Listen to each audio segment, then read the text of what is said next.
gen thấy lên vai bangin zong leng lung gil ki pana thugu ken kan nei van noi mi hello ki pana ahi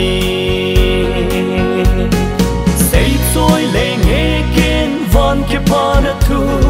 sat choi lenge o kadam sungin lei sit mi hello Krista kan nei sei choi lenge ken amel kamu ka in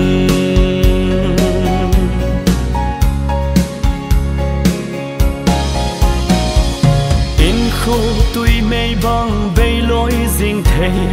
Christian ấy thôn pia ấy bùi gia linh van ki pana chu tun kin kan nei ta gen thei zong leng o ka lâu pi te ding sei choi lenge ken van ki pana thu sat choi lenge o ka dam sungin lei sit mi hello Krista kan nei sei choi lenge ken amel kamu ka in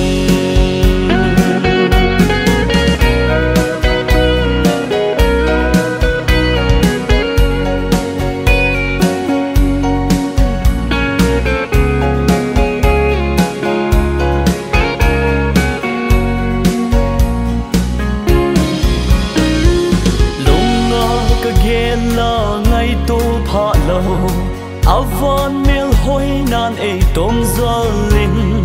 lei sit sit nan zong apha zo hoi lo amel hoi na chun e na zem oi ye sei choi lenge ken van ke pana thu sat choi lenge o kadam sungin lei sit mi hello Krista kan nei sei choi lenge ken amel kamu ka in sei choi lenge ken van ki pana thu sat choi lenge o kadam sungin lei sit mi hello Krista kan nei sei choi lenge ken amel kamu ka in